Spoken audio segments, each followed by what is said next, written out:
একবার ভাবুন তো, যদি একজন শাওলিং মং একটি সাধারণ স্কুলে পড়াশোনা শুরু করে, তাহলে অন্য বাচ্চাদের কি হবে? একই রকম কিছু ঘটেছে আজকে আমাদের গল্পে। গল্পটা শুরু হয় লি নামের একজন ছেলেকে দিয়ে, যে শাওলিং গুরুকুলে কম্ফু শিখত। জন্ম থেকেই সে এখানে প্রশিক্ষণ নিচ্ছিল। একদিন লি গুরুকুলের মন্দিরে গিয়ে ক্ষমা চেয়েছিলেন, কারণ তিনি এখন যা করতে চলেছেন তা হয়তো ঠিক নাও হতে পারে। ঠিক সেই মুহূর্তে একজন যোদ্ধা পাশ থেকে তাকে আক্রমণ করে। আকস্মিক আক্রমণে লি হতবাক হয়ে গেলেও কোনো না কোনোভাবে তিনি আক্রমণের মুখোমুখি হন। যোদ্ধা তাকে দেওয়ালে ছুঁড়ে মারল, কিন্তু লি লাফিয়ে চলে আসে এবং বাতাসে যোদ্ধার বুকে আক্রমণ করে এবং কয়েক মুহূর্তের মধ্যেই তাকে পরাজিত করে। এরপরে এলো একজন তরবারি যোদ্ধার পালা। তিনি তার দক্ষতা দিয়ে তাকেও পরাজিত করেছিলেন। এরপর তিনি তৃতীয় যোদ্ধার দিকে এগিয়ে গেলেন। সে যুদ্ধ ধ্যানে বসেছিলেন, কিন্তু তবুও লি আসার শব্দ শুনে তিনি আয়নায় তার জপমালা মারলেন, যার কারণে লির চোখ অন্ধ হয়ে গেল। পরের মুহূর্তে সে লিকে তুলে মাটিতে ফেলে দিল। যুদ্ধটি ঠিক জিতেই যাচ্ছিল, কিন্তু লু পিছনে পালিয়ে গেল এবং তারপর দুজনের মধ্যে তীব্র লড়াই শুরু হয়ে গেল। শেষ পর্যন্ত লি জিতে গেল। তারপর তিনি মন্দিরে মাথা নিচু করে বাইরে চলে গেলেন। গুরুকুলের শিক্ষক তাকে বললেন সে পরীক্ষায় সর্বোচ্চ নাম্বার পেয়েছে, তাই সে শহরের নতুন স্কুলে যাওয়ার সুযোগ পাবে। শহরে তিনি তিনজনের একটি পরিবারের সাথে থাকতেন, যার মাধ্যমে দুজন শিশু এবং একজন বাবা ছিলেন। সে ব্যক্তি আসলে একজন বিজ্ঞানী ছিলেন, যিনি গুরুকুলের শিক্ষককে চিনতেন। এরপর লি নতুন শহরে চলে গেলেন। নতুন স্কুলে ফ্র্যাঙ্ক নামে 15 বছরের একটি ছেলে ছিল, যে একজন টাইকোয়ান্ডো খেলোয়াড় ছিল। তার ছোট বোন শানশান তার ভাইকে অনেক ভালোবাসত। ল্যান স্কুলের টাইকোয়ান্ডো ক্লাব পরিচালনা করতেন। ফ্র্যাঙ্কের খেলা দেখার পর সে তার ত্রুটিগুলো তুলে ধরত, যাতে সে আরো ভালো হতে পারে। ল্যানের ভাই ছিল একজন পেটুক, যে সব সময় খাবার ছাড়া আর কিছুই ভাবতে পারত না। তারা চারজনেই ভালো বন্ধু ছিল এবং কাছাকাছি থাকতো।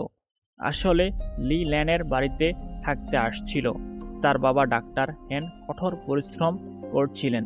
তার স্ত্রী, তার মা অনেক বছর আগেই মারা গেছেন, তাই এখন তিনি তার কাজে ব্যস্ত ছিলেন। সে একটা বিশেষ যন্ত্র বানাচ্ছিল, যা শহরের গুন্ডারা নজর রাখছিল।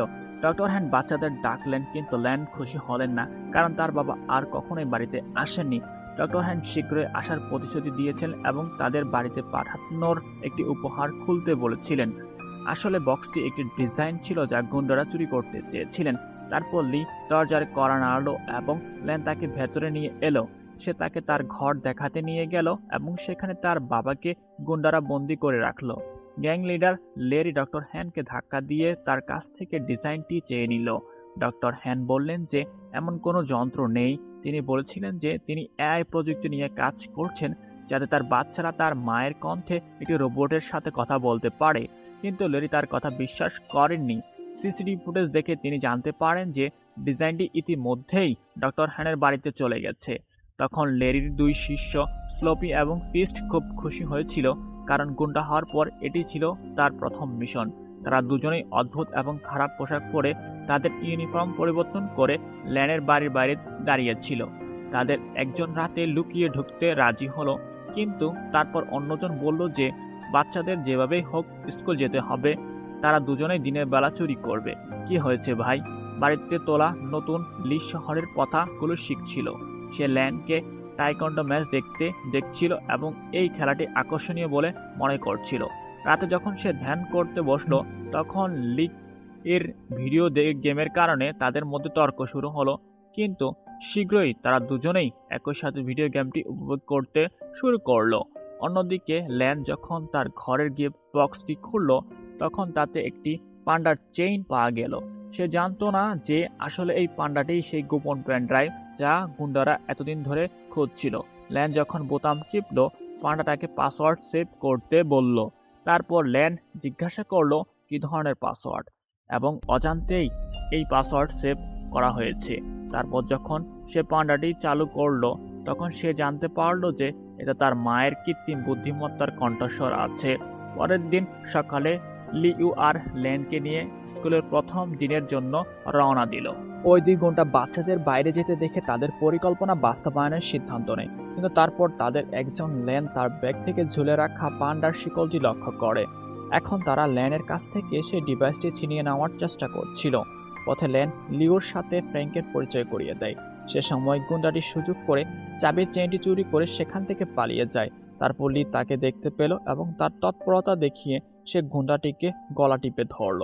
তারপর ফ্র্যাঙ্কও তাকে সমর্থন করতে এলো এবং দুজনেই একসাথে গুন্ডাটিকে মারধর করলো। কিন্তু গুন্ডা তবুও শোনেননি এবং আবারও পান্ডাটিকে চুরি করে পালিয়ে গেল। এবার সব বন্ধুরা মিলে তাকে একটা আবর্জনার পাত্রে ভরে রাস্তায় ফেলে দিল।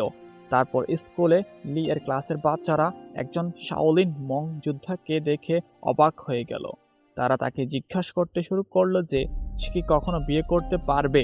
তারা তাকে এলোমেলো প্রশ্ন জিজ্ঞাসা করতে শুরু করলো। অবশেষে শিক্ষক তাদের শান্ত করে এবং বললেন যে এসব খেলা সময়কালে করা উচিত।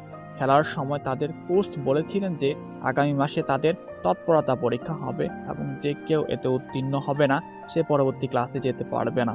একথা শুনে ইউ এর অবস্থা খারাপ হয়ে গেল, কারণ সে খুব মোটা ছিল।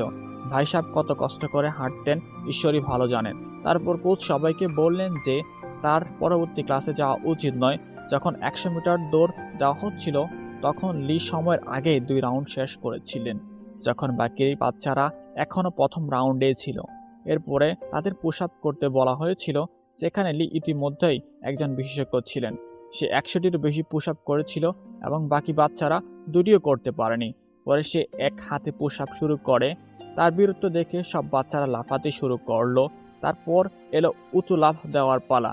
লি এর জন্য এটা ছিল একটা সহজ কাজ। বেচারা ইউ এর পিঠের উপর পড়ে গেল এবং সেখানে লেরি তাকে ডক্টর হ্যানের ল্যাবে একটি চেয়ারের সাথে বেঁধে রেখেছিল এবং গল্ফ বল দিয়ে মুখ মারধর করে তাকে হয়রানি করছিল। রাতে সেই 2 গুন্ডা সুযোগ দেখে ল্যানের বাড়িতে ঢুকে পড়ে। তারপর লি চোখ তাদের উপর পড়লো এবং সে একটি খেলনার আড়ালে লুকিয়ে তাদের ভয় দেখানো শুরু করলো। কিন্তু তারা শীঘ্রই তাকে দেখতে পেল এবং তাকে আক্রমণ করলো। ল্যান যখন সেখানে পৌঁছায় তখন গুন্ডারা পান্ডাটিকে চুরি করে পালিয়ে যায়। এই পুরো ঘটনাটি ল্যান এবং ইউকে বলল, কিন্তু দুজনেই ভেবেছিল যে সে মজা করছে। তারপর আমরা দেখতে পাই 2 গুন্ডা মুখে গল্ফ বল ভরে শুয়ে আছে। আসলে তারা ভুল করে একটি সুগন্ধি চুরি করছিল, যা দেখতে ঠিক পান্ডার চেনের মতোই ছিল। 3 দিনের মধ্যে লেরিকে একটি বিশেষ ডিভাইস একটি কোম্পানির কাছে বিক্রি করতে হয়েছিল এবং তাই সে উদ্বিগ্ন হয়ে পড়ে এবং রেগে গিয়ে তাদের গুলি করে। সে গল্ফ বল দিয়ে 2 গুন্ডাটিকেই লক্ষ্য করে এবং তাদের হুমকি দেয় এবং যত তাড়াতাড়ি সম্ভব সেই বিশেষ যন্ত্রটি আনার নির্দেশ দেয়। পরের দিন সব বাচ্চারা স্কুলে ফ্যাং এর টাইকান্ডো প্রতিযোগিতা দেখছিল। অন্যদিকে ইউ এবং শানশান পিছনে বসে থাকা 2 সুন্দরী মেয়ের কথা বলতে শুরু করলেন। এই মেয়েরা আর কেউ নয়, ছদ্মবেশে সেখানে আসা 2 গুন্ডা। তারা ল্যানের ব্যাগে ঝুলতে থাকা পান্ডা দেখতে পেল এবং দুজনে এটি চুরি করার জন্য সঠিক সুযোগের জন্য অপেক্ষা করতে লাগলো। একই সময়ে লি ফ্যাংকে লড়াইয়ের জন্য চ্যালেঞ্জ জানায়। এই আকর্ষণীয় লড়াইটি দেখার জন্য সমস্ত শিশু এগিয়ে গেল।